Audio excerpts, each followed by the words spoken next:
Så må stund nummer 4. Judasar brev. En allmenn epistel Judasar. Vers 6 og 7.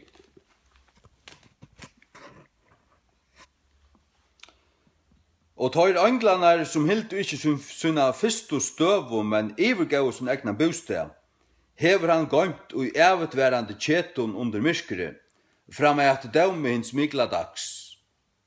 En ta som Sodoma og Gomorra, og stegene kring tøyr av lykan hot, djevande seg sjálvar iver til siløysis, og færande etter fremmandun kjøte, setter fram til et fyrdømme, lujande refsedøm, ervis elds. God gjør det Sodom og Gomorra til et fyrdømme. An example, et eksempel. Han gjør det et eksempel ur taimon. Ta han dømte der. Ta han brente der steinar. Og i stedet til at tar gaus i til siløyses, til det første, til det at det blir veksande hår og siløyse. Folk og ser man 8 tjunaband, og de brauta tjunaband til røyma fra på en øron, og få seg bare kjøtt og latt og en annan, og gjør det ikke som Bibelen gjør, så som Bibelen sier. Einasta lovliga grunden til hevet til at skilja det og gifta det opp at det fyrir, det hvis du mætje var uttrykk for møter. Les Matteus 9:9. Tar gaus iver til siløyses, og så stendur og færande etter fremmandun kjøte. Going after strange flesh, stendur King James. Det fremmanda tisch til at det kjøtt, eller holdt av øren tjauun. Når det fremmanda til at tar fyrir etter sama kine. Det sutja vi jo. Her første Mosebok.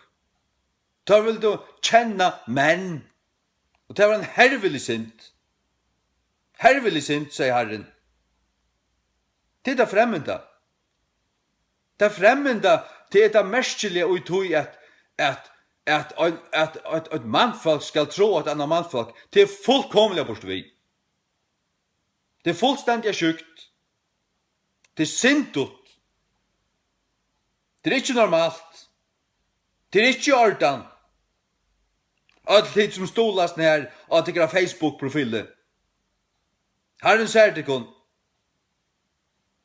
Herren sier til kun. Og han har givet til kun et eksempel til bøyner Sodom og Gomorra. Og tar funner og med oss med at Ron Wyatt han fant der og i 1974. Og man har funnet, man ser løyter av bygningen her på, og man ser fullt av sånne svavelklumpen som har rakt hjørne, kommer ned ur luftene, og har rakt hjørne, og det har vært så høyt at det har brent sine hjørne. Fullt av sånne hålen alle stedene. Og du sørst fyrakanter formar, du sørst her vil et hus, her vil et hus, her vil et hus. Og det er akkurat her som Bibelen sier, at Sodom og Gomorra var. God til å give til et eksempel.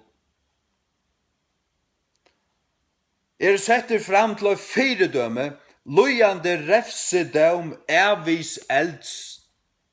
Tar blev brenter her, men at det falt her for bort nyer og i helvete, og det brenner enn.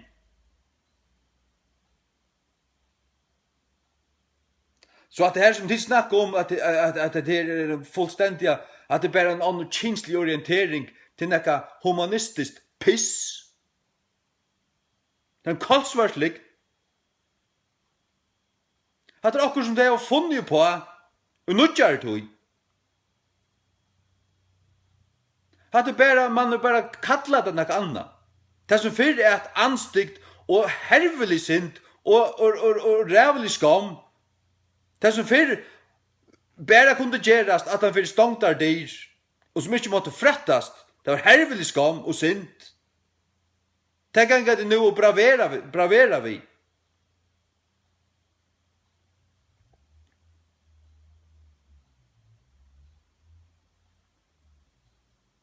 Og det kallar det pride. Det er ikke stoltløyge. Stoltløyge i Bibelen en synd. Til rausa det kun utikara anstigtun. Til rausa det kun utikara syndun. Jeg må avværa det kun. Tid færa vurst og i helvete. God for vurst er døma det kun. Øysten til som stolasten her. Det sørste i Romerbrevet 8. Romerbrevet 8 som tåser om at her, for at det kommer til 17, men Romerbrevet 8, 32, her stender at det er ikke bare fremgjør det samme, men også har hånda og tøymen som gjør det. Heldig du vitt du, stola du, så er det 8 vidt det.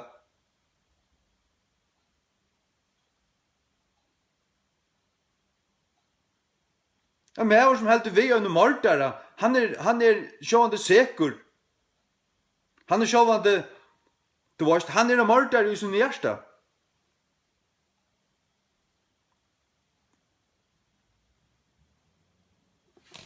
Titt her. Nei, det alvorliga tøyer titt. Det oalmyntlig alvorliga tøyer. Og jeg avtaler det på det kraftigaste. Som jeg sier, Jan, jeg er ankan bisp. Det er så lengt fra tog at Jekvan Frøriksson er min bispor. Det er så lengt fra tog. Og en lagmann som gjør seg til allmennan forsprakare, nere i græsagare, han talar, teker sodomittarna i landen under sitt vantjabrøye. Det er ikke min lagmaver. Det er ikke min lagmaver at det er Kaileo. Jeg har ikke respekt for deg. Du vil ikke et året si i meg. Du står i meg ikke. Jeg er ikke undergivet der.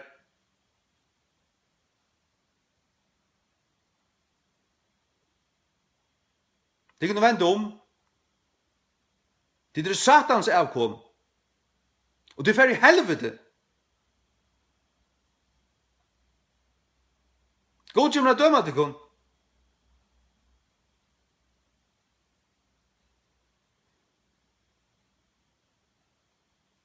Herra bispor, du varst betre. Du varst betre. Og du er bare spent av Kjerstavegen siden 2012. Avtala med for å tale med ut deg, allment, tverr-trutjaferer. Og ikke åpna du munn øyna for med ut deg. Verger Jesu mettebelle foklafire. Køyrer han ikke fra som du burde gjørst, da varst du vel av. Hever prestar sittande som til dømes Tedorius, som er avgifter samlivare, en hårdruvare, en allmennor hårdruvare, avgifter samlivare. Tar tåle du, tar verje du, men du avtalar menn som boa Guds år ratt. Du er helvedespatt. Du kan vende om eller først du i helvete. Det kan du først.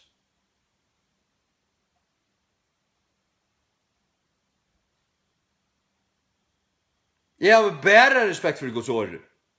Gjev meg ikke om det nekka annan. Som støvan er i det. God er mer over lojen enn mannen.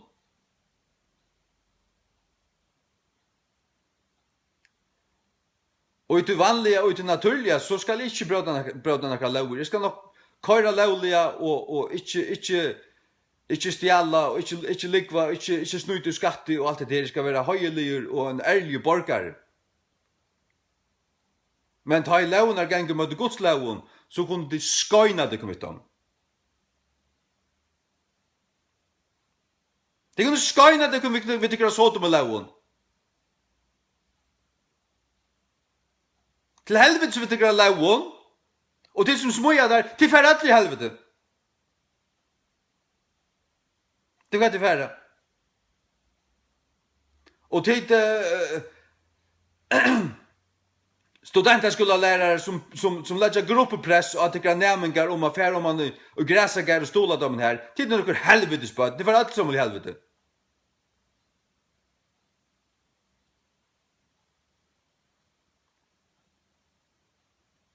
Ungen frälst du kan leva som du mittur. Ikke ein. Hatt det han herviligsta synden som God flokkar det saman vi djaura sex. God flokkar så de mittar saman vi hårer. Hårer. Stinkande Amsterdam hårer. Gjør så vel.